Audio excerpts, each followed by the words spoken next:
Washington Redskins. Well, the Washington Redskins, as you know, they're going to be changing their name. They made public news about that in the last week or so. But now, all of a sudden, amongst all this other stuff that happened, there are now 15 ex-employees that are claiming there has been a ton of sexual harassment within the organization. These are 15 former female Washington NFL team staffers. They claim they were sexually harassed and verbally abused during their time with the organization. They say it was relentless and repeated. It's all in a new bombshell Washington Post report, which claims the culture with Washington's NFL team was toxic and demeaning towards women in the workplace. In this report, one of those women, her name is 31-year-old Emily Applegate, a former marketing coordinator who spent 1 year with the club before leaving in 2015. She claims it was the most miserable experience of her life. She said, "We all tolerated it because we knew if we complained, and they reminded us of this, there were 1,000 people out there who would take our job in a heartbeat." And sadly, she's probably right. Applegate says she was told by a higher-ranking executive to wear revealing clothes so the men in the room have something to look at. She also says the same superior constantly verbally abused her and once called her an effing stupid. Applegate says she would meet with a female coworker in the bathroom on her lunch breaks, and they would cry together over the alleged harassment. That is horrible if it's true. The report also says 14 other women echoed Applegate's claims, sharing similar stories, but choosing to remain anonymous over fears of litigation. In one of the most salacious allegations, some of the women claim men in the facility, including team trainers, would stand at the bottom of the staircase near the entrance to team headquarters and would stare up female employees' skirts. What are these people, 8 years old? In fact, the women say this was such a well-known problem among the females in the office. Employees warned others to avoid the staircase at all costs. In another allegation, a female employee said at the team's training camp in Richmond, Virginia, she was propositioned basically every day by team officials for late-night visits. Several of the team employees accused of harassment in the report have been fired by Washington in the last few days. So there has to be some sort of truth to this. The team added in a statement in the Post, the Washington Redskins football team takes issues of employee conduct seriously. While we do not speak to specific employee situations publicly, when new allegations of conduct are brought forward that are contrary to these policies, we address them promptly. So here are a few opinions. First of all, if this stuff is true, which I believe it is utterly disgusting. These men that were doing this to these women are predators. They are gross. They are grotesque. I think some of it's definitely true. I don't know if all of it's true, but there's definitely some truth to this. And I have a huge issue under any circumstances when someone in a position of power leverages their power to enrich themselves or attempt to enrich themselves sexually. So whatever the Washington Redskins or their employees or their team staffers or their administrators, whatever they have coming to them, they totally deserve if this is true. And it sounds like it probably is. Well, there's a lot of powerful people and politicians that have done the exact same thing, sadly. But not to get back into the political argument, but that's just a matter of fact. Like Bill Clinton. Yeah, and Donald Trump. Yes, absolutely. Absolutely. Wait.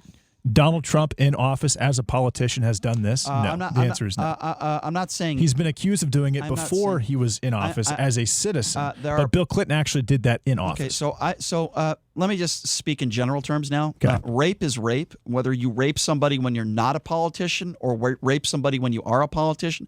I don't give an F. I don't care whether they did it before they were a politician or they did it as a politician. Wrong is wrong. I don't care whether you're a politician or not. I just want to be very clear on that. But going back to this case with the Washington Redskins, I believe it to be true. But I am a little suspect at the timing of it. Why did they wait this long to put it out there? Because it justifies the name change. Okay, to fans of the team, when at this point, it probably justifies an ownership change too, because it sounds like Dan Snyder kind of turned a blind eye to everything that he knew was going on behind the scenes. I understand, but again, this woman Applegate, no relation to Christina Applegate, by the way. How about Major? But not that I know of. But she said she left the team in 2015. Why are we hearing her now? Right. I mean, I that's the part that I think you lose a little bit of credibility. You've had 5 years to talk about this, and I can't imagine all 14 other women still were employed there as well. Why didn't you come together and file a class action lawsuit and call them out then? Why do it now and wait until they're in the news? I'm sorry. Maybe they thought the timing was right. I just don't understand that. I think that's a mistake. Well, it kind of feels like Tara Reid just a little bit.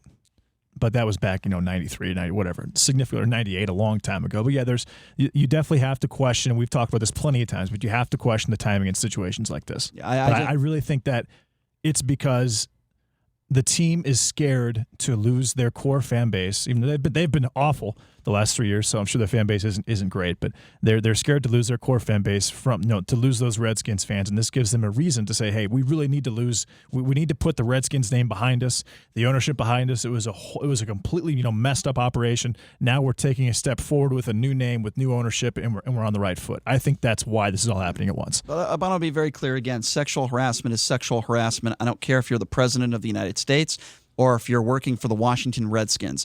Bill Clinton has been accused of rape. Donald Trump has been accused of rape. Actually, Donald Trump has been accused of rape by his own ex-wife in court documents, and that was before he was a politician. So I want to make that very clear. But I don't care whether you're a politician or not. I don't care what position you have in this country. I don't care who you are. I'm sick of these people that are doing this to women, and I'm tired of it. And by the way, you could also be sexually harassed if you're a man. Just ask Kevin Spacey how that worked out for him. So these people are utterly disgusting, and I'm glad. Don't get me wrong. I'm glad that these women came forward. I just wish they would have done it a little bit sooner because it's disgusting. You're telling me Snyder, you're telling me people within the organization didn't know this stuff was going on. Let me tell you something. You're an enabler. Just because you don't specifically sexually harass these women doesn't mean you didn't know about it and doesn't mean you didn't throw it underneath the rug. Roger Ailes is a perfect example of that. Well, it becomes a culture at that point. Well, Roger Ailes. It becomes accepted. Roger Ailes You're right, he is a perfect example of that. And I don't care if the guy's dead or not. By the way, that's where he belongs. Hey, have you seen Bombshell? I did. Good movie. It was pretty good. I enjoyed it. And it talks about Roger Ailes and what took. Listen, I don't care. I thought Lithgow did a good job. I don't care if Roger Ailes is 6 feet underneath the ground or not. The man was a pig, and as far as I'm concerned, that's where he belongs, 6 feet underneath the ground. He was an enabler. He allowed these things to happen. He knew that there was sexual harassment going on. In fact, he did it himself. And we've interviewed some of the women on this very show that worked for Roger Ailes who talked to us about how they had to twerk in front of him, do all these disgusting things. Roger Ailes was a pig. Well, and the one developed a cocaine problem. Yeah, the one that we interviewed. Yeah, you're right.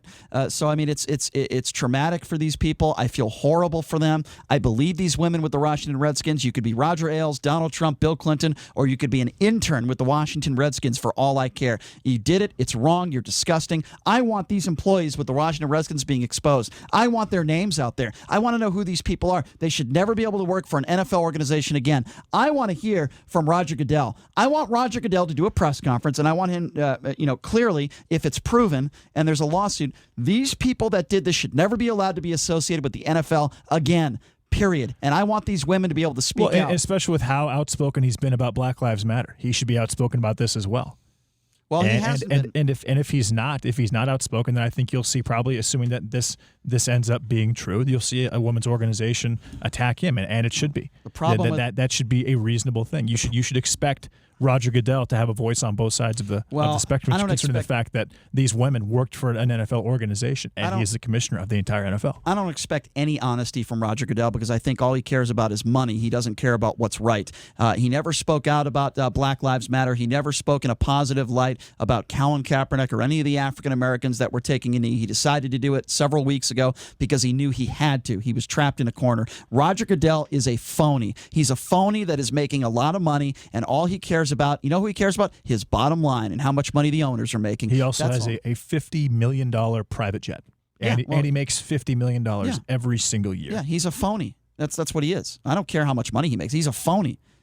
You know, he supports Black Lives Matter all of a sudden now after this George Floyd stuff, and he's saying, well, we didn't listen to you before. No, you did. You listened to them, and you refused to believe them. You refused to let them take a knee. You took a stand against the players taking a knee, and now it took a video of George Floyd for you to all of a sudden to come around. I'm sorry. I'm not buying it, Roger Goodell. Not buying it at all. You have no idea what racism is. You have no idea what black people have and minorities have to go through in this country on a regular basis, and the only reason why you're doing it is because you had to. It's as simple as that. You better take a stand on this sexual abuse stuff with the Washington Redskins. You better do something about it.